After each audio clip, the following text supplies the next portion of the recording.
Now आज के इस वीडियो में चैप्टर वेक्टर को हम आगे जो पढ़ रहे हैं, आपको मैं एक इंपॉर्टेंट टॉपिक अब सिखाने जा रहा हूं जिसका पूरे चैप्टर में यूज होगा, which is unit vector. Unit vector क्या होते हैं और इसी का एक और नाम है विच इज बेस वेक्टर भी हम इसको बोलते हैं। तो यूनिट वेक्टर बोल लो चाहे बेस वेक्टर बोल लो, बट आपके मन में क्वेश्चन आएगा सर इसका मतलब क्या है। तो what do you mean by unit? Unit मतलब वन, वो वेक्टर जिसका मैग्नीट्यूड हो वन मैग्नीट्यूड हो, और प्लस क्योंकि वो वेक्टर है तो इट हैज सम डायरेक्शन। तो वो वेक्टर जिसका मैग्नीट्यूड है वन और उसका कुछ क्या है, डायरेक्शन, तो हम उसको कहते हैं यूनिट वेक्टर। तो पहले यूनिट वेक्टर क्लियर है। अब इस यूनिट वेक्टर को समझने के लिए देखिए, एक सरफेस पे सपोज एक ब्लॉक रखा हुआ है m मास का, ठीक है। आपने इसको धक्का दिया, फोर्स इस पे लगाया, सपोज 20 न्यूटन का फोर्स लगाया, लेकिन अब आपको ये बताना है 20 Newton is only the magnitude, but आपको मैग्नीट्यूड के साथ क्या ऐड करना है, डायरेक्शन। तो मैं क्या कह रहा हूं, अभी बताओ ब्लॉक पे किस तरफ धक्का लग रहा है? सर एक्स एक्सिस की तरफ लग रहा है। सर अभी जो धक्का लग रहा है बोलो वो कहां है, एक्स एक्सिस की तरफ है। तो हम क्या करते हैं, ये जो मैग्नीट्यूड है आपका दैट इज द 20, इसमें हम मल्टीप्लाई कर देते हैं एक यूनिट वेक्टर जिसको मैं लिखने जा रहा हूं आई कैप। इसको आई कैप पढ़ते हैं, और आई किसको रिप्रेजेंट करता है, एक्स एक्सिस को रिप्रेजेंट करता है। मतलब अगर आपने आई कैप बनाया तो what it is representing, sir x axis को रिप्रेजेंट कर रहा है विथ इसका मैग्नीट्यूड कितना है, 1। तो बताओ 20 से इसको मल्टीप्लाई करने पे इसके मैग्नीट्यूड पे कोई फर्क नहीं पड़ेगा, 20 रिमेन्स 20, बट इस यूनिट वेक्टर के मल्टीप्लाई करने से क्या इसमें डायरेक्शन ऐड हो गया। And now what is 20 I mean, 20 आई का मतलब हो गया 20 न्यूटन का फोर्स इन एक्स एक्सिस, ये हो गया 20 आई। अब अगर यही चीज सपोज करिए आप इस ब्लॉक पे ऊपर की ओर फोर्स लगा रहे होते, सपोज 30 न्यूटन का फोर्स ऊपर लगा रहे होते, तो बताओ अब कौन सी एक्सिस हो गई, सर वाई एक्सिस। तो वाई एक्सिस के लिए ये ऐसे लिखा जाता है 30 जे कैप, जे यूज करते हैं फॉर वाई एक्सिस के लिए।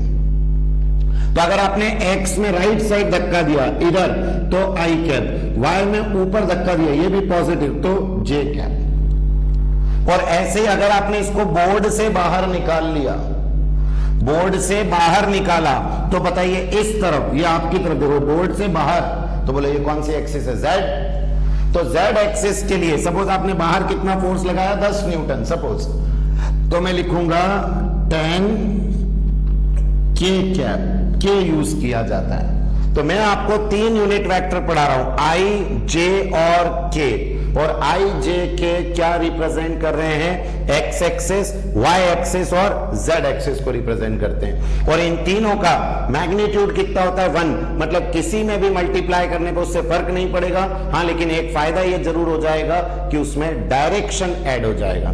तो अगर आई कैप का मल्टीप्लाई किया तो डायरेक्शन आ गया, जे कैप का किया तो डायरेक्शन आ गया, के कैप का किया तो डायरेक्शन आ गया।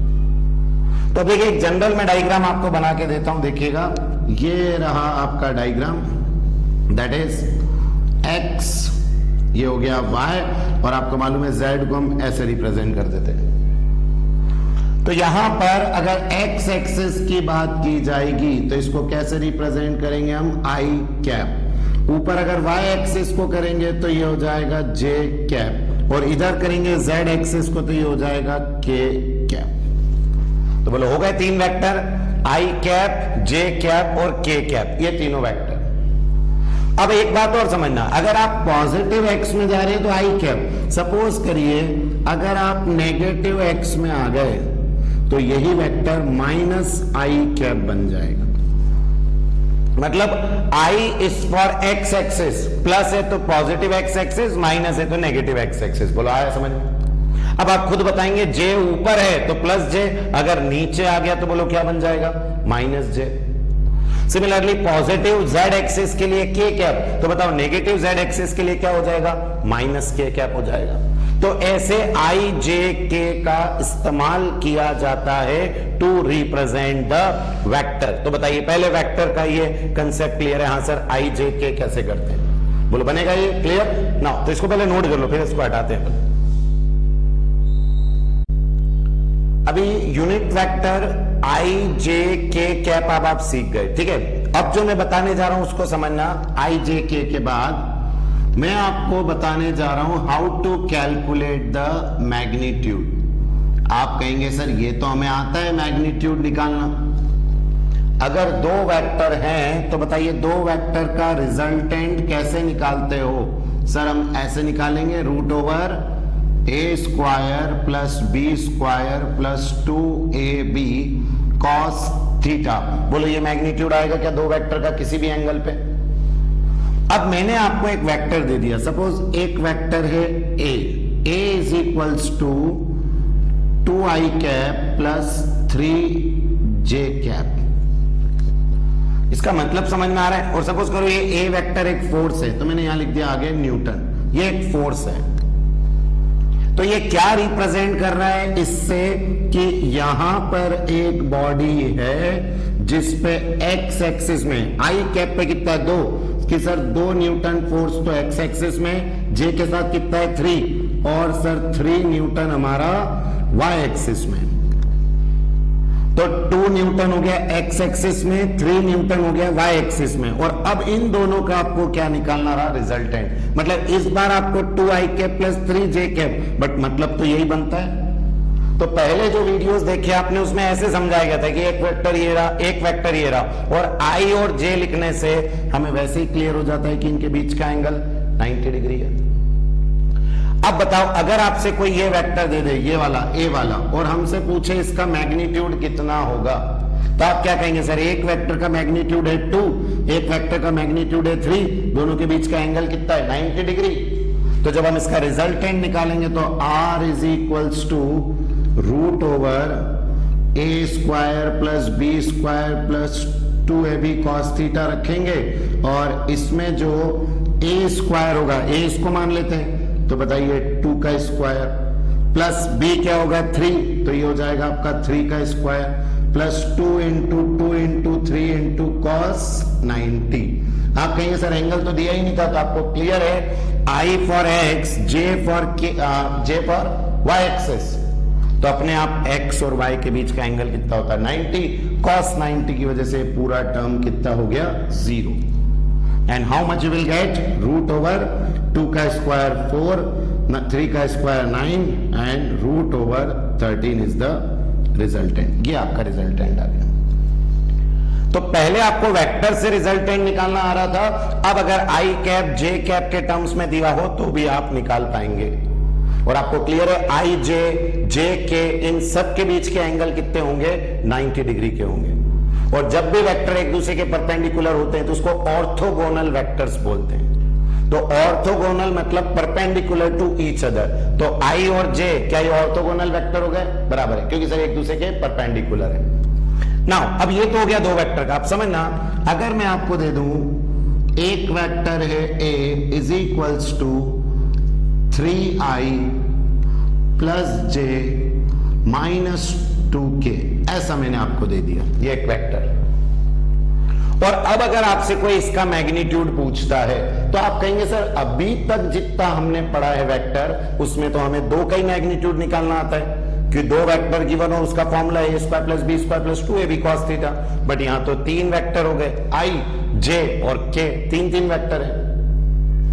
तो मैं आपसे क्या कहूंगा, इसका एक फॉर्मूला होता है। फॉर्मूला पहले जनरल लिख देता हूं मैं कि अगर मैं चाहूं a वेक्टर को ऐसे लिखना, a x i cap plus a y j cap plus a z k cap, ये तीन है हमारे पास।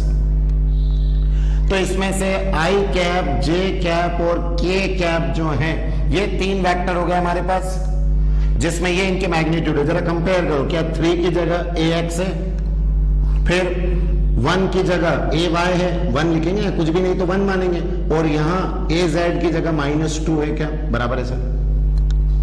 तो इसके मैग्नीट्यूड के निकालने का फॉर्मूला है रूट ओवर ए एक्स स्क्वायर प्लस ए वाई स्क्वायर प्लस ए जेड स्क्वायर। इसका कोई डेरिवेशन नहीं करना है, बस आपको मालूम है कि अगर तीनों वेक्टर एक दूसरे के क्या हो, परपेंडिकुलर, तो उसका मैग्नीट्यूड डायरेक्ट इस फॉर्मूले से आ जाता है।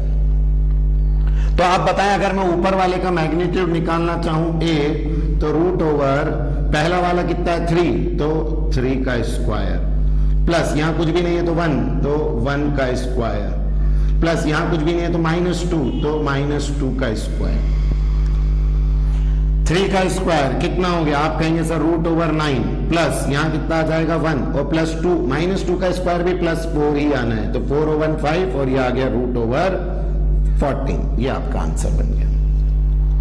तो अगर तीन वेक्टर एक दूसरे के परपेंडिकुलर हो इस तरह से, तो जो मैग्नीट्यूड निकालने का तरीका है, बोलो कर पाओगे अब कि सर कुछ भी नहीं करना है, इसका स्क्वायर इसका स्क्वायर इसका स्क्वायर रखा और ये आंसर आ गया। इसका कोई डेरिवेशन नहीं, डायरेक्ट आपको पता होना है कि आंसर ऐसे करते हैं। अब आप खुद ट्राई कर रहे हैं एक और वेक्टर निकालने का। मैं दे रहा हूं आपको B vector equal to 2i plus 5j minus k cap. बोलो कर लोगे? क्या आएगा? डायरेक्ट रूट ओवर 2 का स्क्वायर प्लस 5 का स्क्वायर प्लस -1 मानेंगे -1 का स्क्वायर, और इन सबको ऐड करके रूट में सॉल्व कर लेंगे। ये आपका बी का मैग्नीट्यूड आ गया। तो मैंने आपको यूनिट वेक्टर आई जे के कैप सिखा दिए, जिनको हम बेस वेक्टर बोल रहे हैं। इसका यूज समझ में आ रहा है कि सर ये किसी भी स्केलर में अगर मल्टीप्लाई कर दिया जाए तो उसका मैग्नीट्यूड अफेक्ट नहीं होता है, लेकिन उसमें क्या ऐड हो जाता है? डायरेक्शन। और इसी के लिए हम यूज करते हैं, जब भी हमें किसी वेक्टर में डायरेक्शन जोड़ना है, we will multiply it by unit vector. तो बोले यूनिट वेक्टर का कंसेप्ट आपको क्लियर हो गया, मैग्नीट्यूड आपको निकालना आ गए। भले 2 हो, 2 का निकालें, अब इसका भी डायरेक्ट कर सकते हो क्या? 2 का स्क्वायर प्लस 3 का स्क्वायर डायरेक्ट हो गया। अब आपको समझ में आने लग गया सर परपेंडिकुलर हो तो कॉस वॉस की जरूरत ही नहीं है, 2 का स्क्वायर प्लस 3 का स्क्वायर रूट, ये सॉल्व। तो आई जे के मैग्नीट्यूड निकालने का कंसेप्ट आपको क्लियर है, ठीक है? नोट करो इसको। नाउ अब देखिए नेक्स्ट यूनिट वेक्टर आप सीख गए, मैग्नीट्यूड निकालना आ गया, ठीक है? अभी मैं अगर आपसे पूछता हूं कि what is the definition of unit vector, तो आप यही कहेंगे सर यूनिट वेक्टर वो वेक्टर है जिसका मैग्नीट्यूड होता है 1 and it has some direction. मतलब मैग्नीट्यूड 1 है और कुछ डायरेक्शन है। लेकिन मैं आपको अब एक और डेफिनेशन देने जा रहा हूं जो मुझे न्यूमेरिकल में काम की होगी यूनिट वेक्टर की।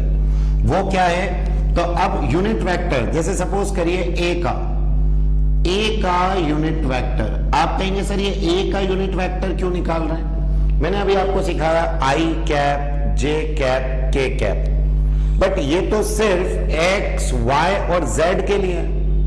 अभी सपोज करिए कोई वेक्टर आपका इस तरफ है, ऐसे ये रहा, यही सपोज मैंने ले लिया वेक्टर ए, तो इसको भी तो मेरे को डायरेक्शन देना पड़ेगा ना, इसको भी तो कोई डायरेक्शन देना पड़ेगा। जरूरी थोड़ी कि हर बार यूनिट वेक्टर एक्स में हो, वाई में हो या जेड में हो, बाकी जगह भी हो सकता है। तो फिर हम सर उसको कैसे कैलकुलेट करेंगे? तो ये रहा मेरे पास एक जनरल वेक्टर ए कैप। तो आपसे मैं कहने जा रहा हूं कि अगर आपको यूनिट वेक्टर किसी का निकालना है तो उसको निकालने का तरीका होता है, और एक और डेफिनेशन है, अ vector divided by its magnitude. Magnitude याद है, मॉड्यूलस में लिखते हैं, शुरू में पढ़ा। तो how to calculate a unit vector of a particular vector? तो आप कहेंगे vector divided by its magnitude will give its unit vector. एक क्वेश्चन करते हैं तो आपको समझ में आएगा। देखो क्या है, इसके लिए मैं आपको क्या बोलने जाता हूं, आपको दिया एक vector A is equals to I cap plus 2j cap minus 3k cap, ये क्वेश्चन आया और आपसे बोला गया कि इस वेक्टर का यूनिट वेक्टर निकालिए, इस वेक्टर का यूनिट वेक्टर निकालो। तो बताओ इसका यूनिट वेक्टर निकालने के लिए आप क्या कहेंगे? सर सबसे पहले वेक्टर तो ये है ही, इसका क्या निकालना है मुझे? मैग्नीट्यूड। तो व्हाट इज इट्स मैग्नीट्यूड? तो आप कहेंगे सर मैग्नीट्यूड निकालने के लिए मेरे पास फॉर्मूला है a is equals to root over ax square plus ay square plus az square. बोलो ये formula. And now root over what is ax square? Sir यहां x की जगह 1 है तो यहां पर 1 का स्क्वायर प्लस ए वाई की जगह 2 है तो 2 का स्क्वायर प्लस z की जगह -3 है तो -3 का स्क्वायर। बोलो बनता है सभी को? सिंपल, यहां 1 यहां 2 यहां -3, इसका स्क्वायर का रूट। अब कितना आ जाएगा सर? 1 का स्क्वायर तो रहेगा 1 प्लस 2 का स्क्वायर 4 प्लस -3 का स्क्वायर भी 9 ही आएगा तो आ गया √14। ये आ गया ए का मैग्नीट्यूड। तो पहले तो आपको जो भी वेक्टर गिवन है उसका मैग्नीट्यूड आपने निकाल लिया और अब इसका क्या निकालना है? Unit vector. तो ए का यूनिट वेक्टर कितना होगा? फॉर्मूले के अकॉर्डिंग। अब वेक्टर ये रहा, कितना है vector? I cap plus 2j cap -3k cap. अब vector divided by its magnitude है √14। ये रहा √14, ये इसका मैग्नीट्यूड। और अब आप चाहें तो इसको अलग अलग लिख सकते हैं कि सर ए का यूनिट वेक्टर हो गया 1/√14 i cap plus 2/√14 j cap minus 3/√14 k cap. That will be the a cap. A का यूनिट वेक्टर है। तो बताइए, वेक्टर आपको गिवन था ए, हमने सिंपली इसको फॉर्मूले में रखा और vector divided by its magnitude रख के ये सॉल्व हो गया। तो बोलो निकाल पाओगे अब किसी भी वेक्टर का? हाँ सर, यूनिट वेक्टर कैसे निकालना है? पहले vector divided by its magnitude. देखो अब मैं एक और क्वेश्चन करा रहा हूं, ध्यान देंगे इधर। क्वेश्चन है, सपोज आपको दे दिया वेक्टर बी, ये आपको गिवन है vector b. Vector b given है i cap -2j cap plus 3k cap. ये ले ले, या इसकी जगह सिर्फ k कैप ही ले लो, प्लस k कैप। अब बोला गया इसका यूनिट वेक्टर निकालो, तो सबसे पहले क्या कैलकुलेट करोगे? सर इसका मैग्नीट्यूड क्या होगा? Magnitude of b, sir b का मैग्नीट्यूड होगा bx square by square bz square. बताएं मुझे bx की वैल्यू कितनी है? 1, तो सर 1 का स्क्वायर प्लस by की वैल्यू कितनी है? -2 का स्क्वायर प्लस bz की वैल्यू कितनी है? सर 1 का स्क्वायर।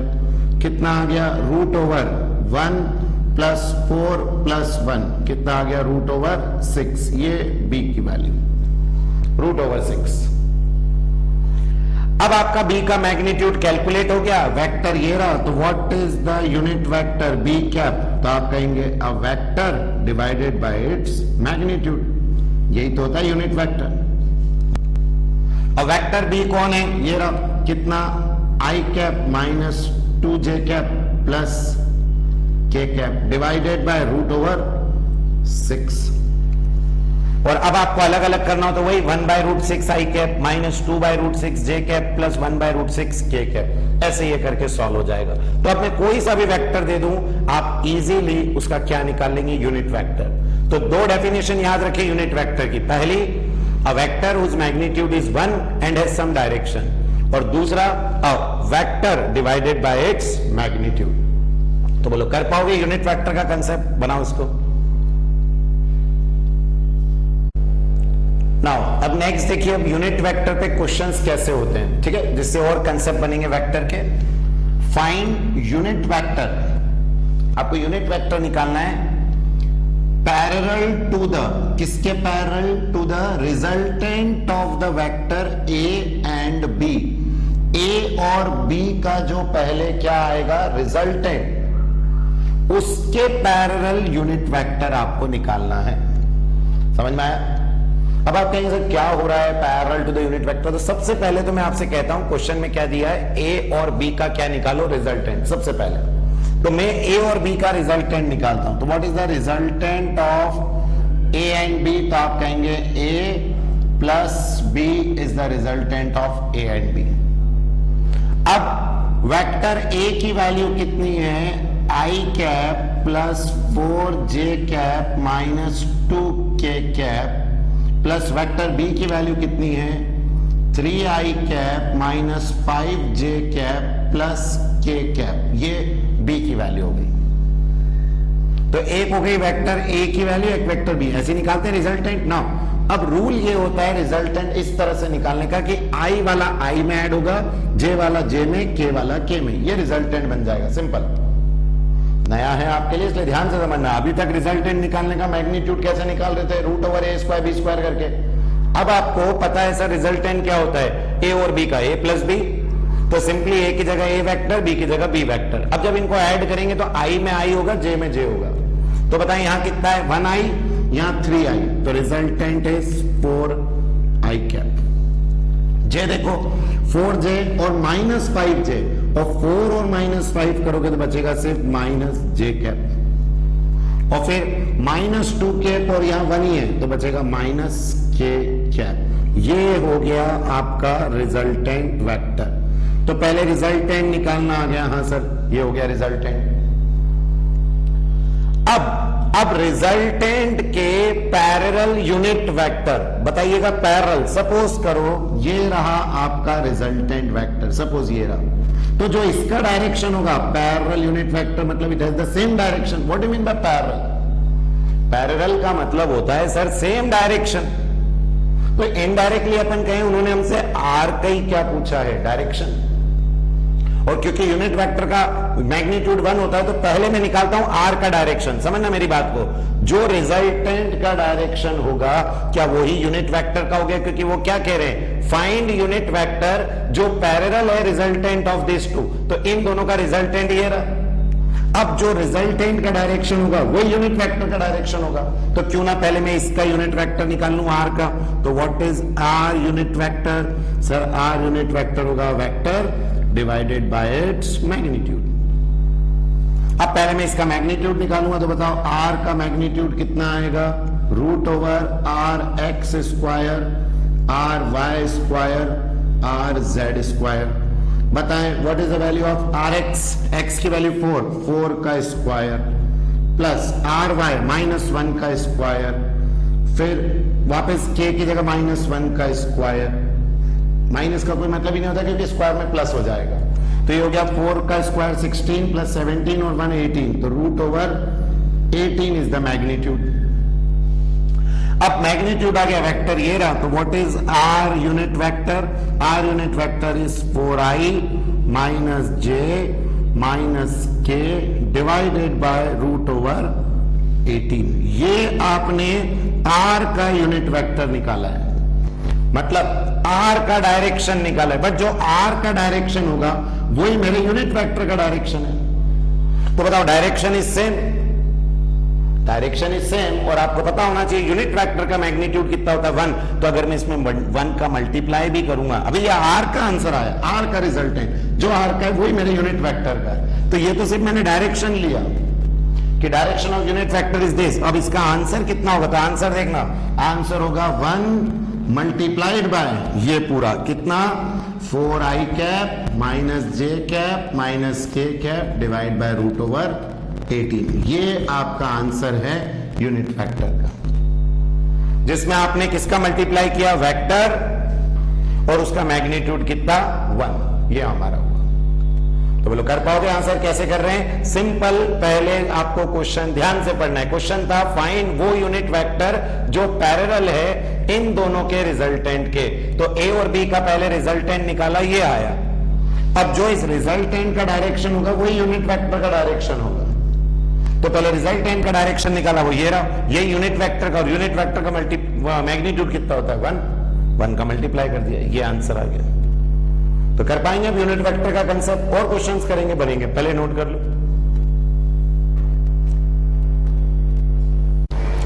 अब देखिए एक और यूनिट वेक्टर पे क्वेश्चन आपको गिवन है, if vector A is 3i + 4j and vector B is 7i + 24j। ये आपको क्वेश्चन गिवन है और बोला गया है फाइंड अ वेक्टर, ऐसा vector having the same magnitude as of B.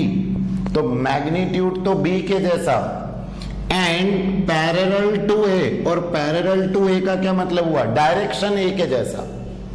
तो आप देख रहे हैं आपको एक ऐसा वेक्टर निकालना है जिसका मैग्नीट्यूड हो बी के जैसा और पैरेलल वो किसके हो, ए के जैसा, मतलब डायरेक्शन ए का मैग्नीट्यूड बी का।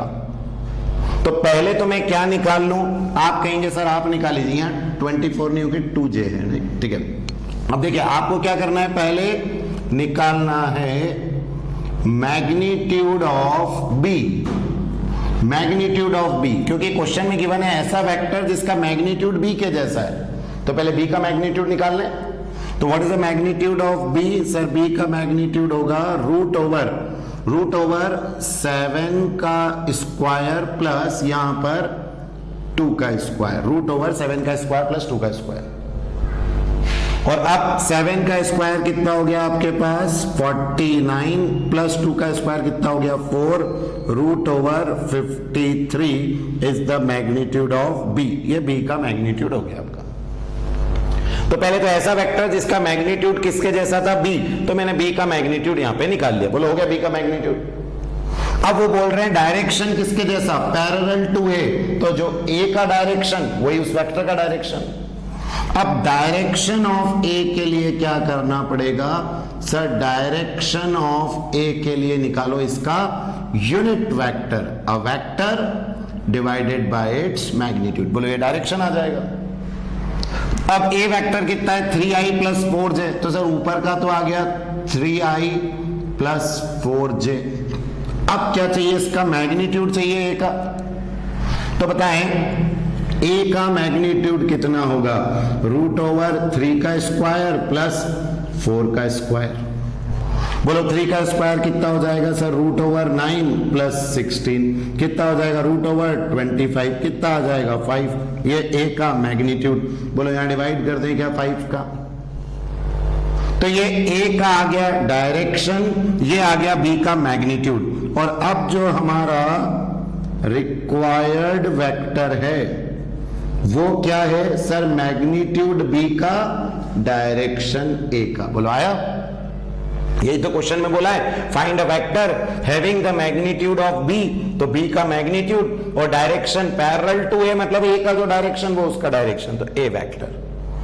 अब बताओ बी का मैग्नीट्यूड कितना है, यहां से रूट 53, तो रूट ओवर 53 और ए का डायरेक्शन कितना ये रहा 3i cap plus 4j cap by root over 5, केवल 5। तो that is the required vector. अब जो भी आप इसको नाम देना चाहें, ये रिक्वायर्ड वेक्टर, ये आपका वेक्टर बनके तैयार। ऐसे हम क्वेश्चंस करते हैं, तो हुआ इजी। तो जैसा बोल रहे हैं अब आपको क्लियर है सर, किसी के भी पैरेलल बोले तो आप उसका यूनिट वेक्टर निकाल लो, क्योंकि जो उसका डायरेक्शन होगा वही भी यूनिट वेक्टर का होगा। तो रिक्वायर हमको बोला गया पैरेलल टू ए, तो मैंने ए का डायरेक्शन निकाल लिया। और मैग्नीट्यूड किसका बोला बी, तो बी का मैग्नीट्यूड। तो रिक्वायर्ड वेक्टर हो गया बी का मैग्नीट्यूड मल्टीप्लाई बाय ए का डायरेक्शन। तो कर पाएंगे इस तरह के क्वेश्चंस, नोट करो। ठीक है, अब नेक्स्ट क्वेश्चन क्या है हमारे पास, अ वेक्टर x, एक वेक्टर गिवन है आपको x, when added to the, किसमें जोड़ा, resultant of the vector a and b, मतलब आपने x वेक्टर को किसमें जोड़ा, रिजल्टेंट। और ये रिजल्टेंट कौन है यहां पर, आप कहेंगे sir resultant is a plus B. ये क्वेश्चन में आपको गिवन है कि एक vector x when added to the resultant of, किसका रिजल्टेंट a प्लस बी का, गिव्स, क्या देता है वो, यूनिट वेक्टर। बताओ यूनिट वेक्टर मतलब जिसका magnitude 1 along which axis, note करिएगा y एक्सिस, मतलब इन दोनों को ऐड करने पर आपके पास एक वेक्टर आया इन j लिखेंगे। बोलो क्यों sir, y axis, y axis का यूनिट वेक्टर j है क्या, तो आपने x को ऐड किया resultant of a and b, तो you will get a unit vector in y axis. अब आपको बताना है वेक्टर x, इसकी वैल्यू बताना है। तो बताएं x कितना आसान होगा, अगर मैं r निकालूं तो सबसे पहले r निकालते हैं। तो r is a plus b, what is the value of a, 3i cap minus 5j cap plus 7k cap. बोलो ये हो गया वेक्टर a, प्लस अब वेक्टर b कितना है हमारे पास, 2i plus 4j minus 3k cap, ये हो गया b।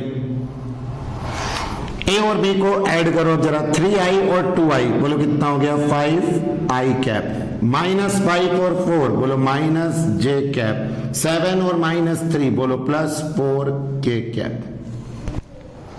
अब ये आ गया हमारे पास रिजल्टेंट। अब इसको किस में ऐड करना है आपको? x में, and you will get the j। तो बताइए x प्लस r की ये रही value 5i minus j plus 4k is equals to j। और अब हमें x चाहिए तो इन सबको उधर ट्रांसफर कर दें। बताओ ये उधर जाएगा तो वेक्टर x कितना बचेगा? Minus 5i। ये j उधर गया और ऑलरेडी एक j उधर है तो 2j, और ये उधर गया तो माइनस 4k कैप। ये आपका वेक्टर x सॉल्व हो गया। बोलो है आसान? तो क्वेश्चन में पहले बराबर से लिखो कि सब x को ऐड किया गया रिजल्टेंट में। किसका रिजल्टेंट? a और b का। तो उसने एक यूनिट वेक्टर दिया। कौन सी एक्सिस में? y। अगर सपोज यहां x एक्सिस में देता तो मैं i कैप ले लेता, j एक्सिस में देता z एक्सिस में तो यहां k कैप ले लेता। तो ये इस तरह से हुआ। और r क्या है? a प्लस b, दोनों को ऐड किया, इसको यहां रखा, ये सॉल्व हो गया। बोलो हुआ इजी क्वेश्चन? तो बराबर से पढ़ो और बनने लगेंगे। नोट करो इसको। ठीक है, नेक्स्ट क्वेश्चन का pattern, find the value of lambda. ये लैम्डा जो यहां दिख रहा है आपको, ये लैम्डा बोलते हैं इसको। इसकी वैल्यू निकालनी है इन द यूनिट वेक्टर। और ये जो गिवन है ये एक यूनिट वेक्टर है। समझना, आपको क्वेश्चन में गिवन है इस लैम्डा की वैल्यू निकालो इस यूनिट वेक्टर में। मतलब ये जो गिवन है ये एक यूनिट वेक्टर है, तो इसका क्या मतलब हुआ कि इसका मैग्नीट्यूड कितना है? 1। और अब मैं अगर आपसे कहूं कि इसका मैग्नीट्यूड 1 है तो क्या we can write resultant is equals to root over इसका स्क्वायर, मतलब 0.4 का स्क्वायर, इसका स्क्वायर मतलब 0.8 का स्क्वायर, प्लस इसका स्क्वायर मतलब लैम्डा का स्क्वायर। और इन सब के मैग्नीट्यूड की वैल्यू कितनी आ रही है? Resultant is 1। आप कहीं सर आपने यहां 1 कैसे लिख लिया? तो मेरा जवाब है क्वेश्चन में गिवन है ये एक यूनिट वेक्टर है, ये पूरा एक यूनिट वेक्टर है। तो इसका मतलब इसका रिजल्टेंट 1 है। और बाकी तो हमने जो मैग्नीट्यूड का फॉर्मूला है वो रखा। बोलो 0.4 मतलब 0.16, 0.8 का स्क्वायर मतलब 0.64 प्लस लैम्डा का स्क्वायर। अब रूट इस पर ट्रांसफर कर देते तो रूट इसमें आएगा तो 1 का स्क्वायर फिर से 1 ही रहेगा। 0.16 और 0.64 कितना हो गया? 0.8 प्लस लैम्डा का स्क्वायर। इसको इधर भेजो, 1 में से 0.8 गया lambda square, 0.2 is equals to lambda square and lambda you will get root over 0.2। ये आपकी लैम्डा की वैल्यू आ गई। तो कितना इजीली सॉल्व हुआ, सिर्फ आपको ये पता था ये क्वेश्चन में गिवन है, लैम्डा पूछ रहे थे और बोला गया कि ये जो टोटल है ये एक यूनिट वेक्टर है। और यूनिट वेक्टर हो गया इसका मतलब इसका रिजल्टेंट कितना हो गया? 1। हमने यहां 1 रखा। बाकी मैग्नीट्यूड का फॉर्मूला आपको मालूम है, आई जे के कैप का, रख के सॉल्व कर पाओगे इस तरह के क्वेश्चन। नोट करो। ठीक है, अब आपको क्वेश्चन गिवन है if vector A is this and vector B की वैल्यू ये गिवन है, ए और बी की, और बोला गया है find the magnitude of A plus B and A minus B का मैग्नीट्यूड। बताइए क्वेश्चन कितना इजी है। वेक्टर ए है 3i cap plus 2j cap और वेक्टर बी है i cap minus 2j cap plus 3k cap. और आपसे किसका मैग्नीट्यूड पूछ रहे हैं? पहले a प्लस बी का magnitude. Late it B vector r, ले लो इसको a प्लस बी। करें क्या? ऐड a और b को रखो। a की वैल्यू कितनी है? 3i cap plus 2j cap, ये a की value, plus b is i cap minus 2j cap plus 3k cap. अब i में i ऐड होगा, बोलो 4i कैप। j में j, अब 2j और माइनस 2j कुछ भी नहीं तो यहां 0 हो गया तो यहां 0j कैप। और k में यहां कुछ भी नहीं तो सिंपली यही रह जाएगा plus 3k cap. That will be the resultant. और अब रहा इसका मैग्नीट्यूड, तो r इज रूट ओवर किसका स्क्वायर? पहले 4 का, फिर 0 का स्क्वायर प्लस 3 का स्क्वायर। बोलो 4 का स्क्वायर कितना आ जाएगा? रूट ओवर 16 प्लस 3 का स्क्वायर कितना आएगा? 9 root over 25 and you will get 5 as the magnitude. तो मैंने किया कुछ नहीं, जो क्वेश्चन में बोला उन्होंने a plus B, simply a और b को ऐड कर दिया और ये आंसर आ गया। अब आपसे एक और उन्होंने बोला let it be R dash vector which is A minus B, दूसरा यही पूछा गया ना, ए माइनस बी। तो फिर से रखो ए की वैल्यू, ए कितना है 3i plus 2j, 3i plus 2j minus B की वैल्यू कितनी है i minus 2j, i cap minus 2j plus 3k plus 3k। अब इसको सॉल्व करें तो you will gate 3i cap और ये माइनस इस पेपर लिख लो प्लस 2j कैप, माइनस का अंदर multiply, minus i cap plus 2j cap minus 3k cap, minus का मैंने अंदर मल्टीप्लाई कर दिया। अब बोलो 3i माइनस i कितना बचा 2i cap, 2j plus 2j कितना बचा 4j और फिर माइनस 3 कैप। ये हो गया आपका r वेक्टर।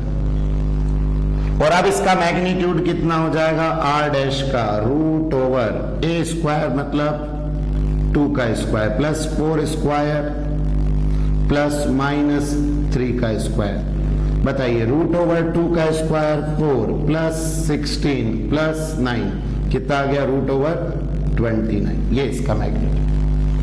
तो अगर आपको a प्लस बी बोले तो a प्लस बी कर लो, a माइनस बी बोले मैग्नीट्यूड निकालना आ गया। और अगर आपको इनके यूनिट वेक्टर भी पूछ लेंगे तो कर लोगे, vector divide by its magnitude. ऐसे इसमें भी ये रहा vector divide by its magnitude. तब आपको पूरा यहां तक का कंसेप्ट क्लियर हो गया यूनिट वेक्टर का and how to solve this type of question. Note करिए।